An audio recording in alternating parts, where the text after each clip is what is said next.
Yo, I'm Justin Noom, and you're just in time. We're going to have a little bit of a discussion this Monday on the World of Warcraft expansion, Mists of Pandaria. I wanted to find some way of filling the sort of odd time slot that I have in the week with running 2 series, but an odd number of days in the week. I needed something to fill that last extra, so we're just going to do a bit of a discussion video on at least most of them. So, let's go ahead and get started. So, the specific topic regarding the expansion that I was wanting to discuss is sort of an idea I've had that I think could improve what I see as a bit of a weak point in the storytelling of that expansion.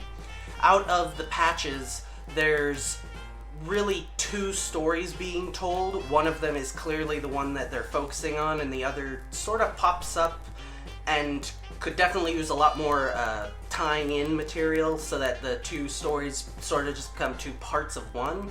But short of actually rewriting things to change that, my proposal is that we take the second to last patch, which focuses on the Thunder King, and swap it with the actual final patch, which deals with the whole faction war thing coming to a head and taking down Garrosh. So the sort of setup here is that when you first do the initial patch, the 0.0 launch of Pandaria, the faction war is definitely there.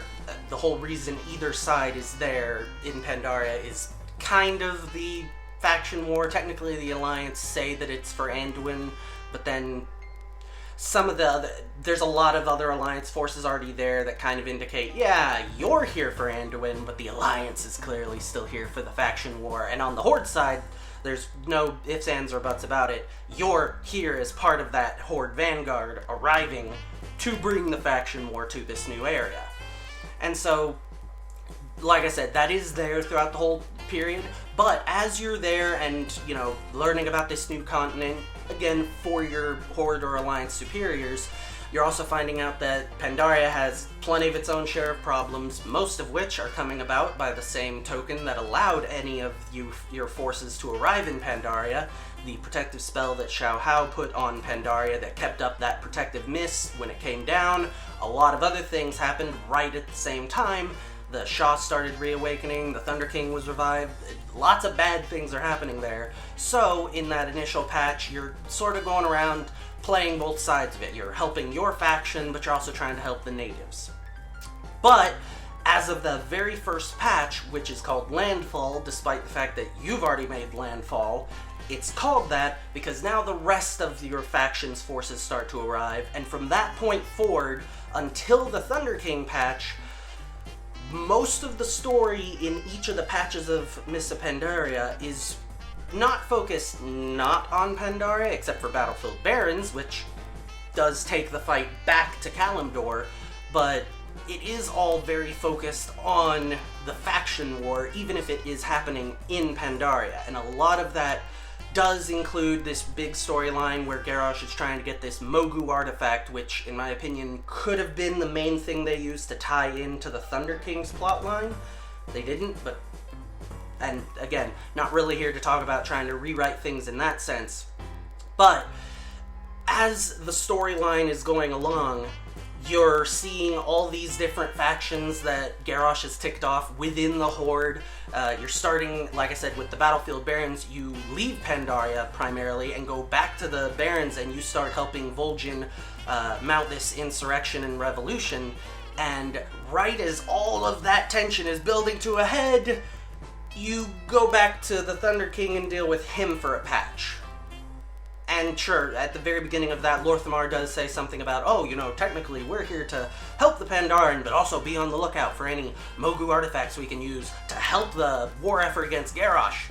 And I don't think that any actual artifacts of such are really brought into play. So, by and large, in my opinion, that sort of disconnect of, we've been building and building towards this faction problem, and suddenly Thunder King, only to, okay, now that he's done, now back to your scheduled programming, and you do go ahead and take on Garrosh in Siege of Orgrimmar. I feel like if those two were swapped around, and admittedly you would probably need to throw in a bit more, like I said, story elements that really connect what's going on with Garrosh to the Thunder King, I think that it would tell a much better story by completing that and having Garrosh's whole plot line, including the Siege of Orgrimmar stuff, conclude second to last patch, and then some part of while you're defeating him, it reveals some element of how, oh no, he's been being helped by the Thunder King the whole time, we've been being played, yada yada yada.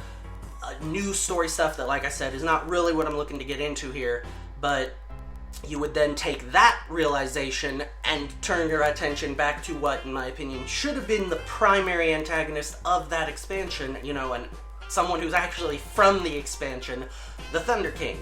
And that would have given him a lot more importance. Again, it would have required more story elements, so yes, those would need to be put in, but it also would have been a lot more appropriate that, the final boss of a Pandaria expansion is someone related to Pandaria and not the faction war.